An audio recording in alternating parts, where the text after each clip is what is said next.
ISF ছেড়ে তৃণমূলে যোগ 50টি পরিবারের।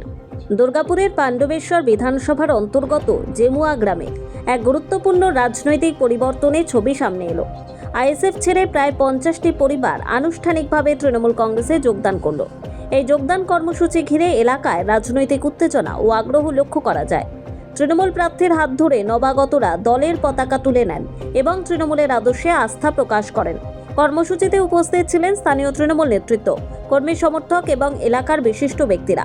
নতুন সদস্যদের স্বাগত জানিয়ে বিধায়ক নরেন্দ্রনাথ চক্রবর্তী বলেন, এই যোগদান প্রমাণ করে যে সাধারণ মানুষের আস্থা ক্রমশ তৃণমূল কংগ্রেসের ওপর বাড়ছে।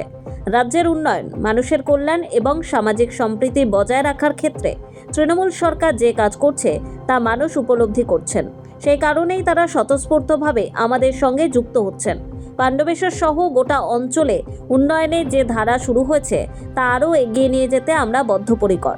রাস্তা, পানীয় জল, স্বাস্থ্য ব্যবস্থা থেকে শুরু করে বিভিন্ন সামাজিক প্রকল্প সব ক্ষেত্রেই সাধারণ মানুষের পাশে দাঁড়িয়েছে তৃণমূল সরকার। আগামী দিনেও এই উন্নয়নের গতি বজায় থাকবে। বিরোধী দলগুলির ভ্রান্ত প্রচার ও বিভ্রান্তিকর রাজনীতিকে মানুষ আর গ্রহণ করছে না। তারা উন্নয়নমুখী রাজনীতির পক্ষেই নিজেদের অবস্থান স্পষ্ট করছেন। জেমুয়া গ্রামের এই যোগদান সেই বার্তাই বহন করছে বলে তিনি মত প্রকাশ করেন। এই কর্মসূচির মাধ্যমে এলাকায় তৃণমূলের সাংগঠনিক শক্তি আরও মজবুত হবে বলে মনে করছেন রাজনৈতিক মহলের একাংশ।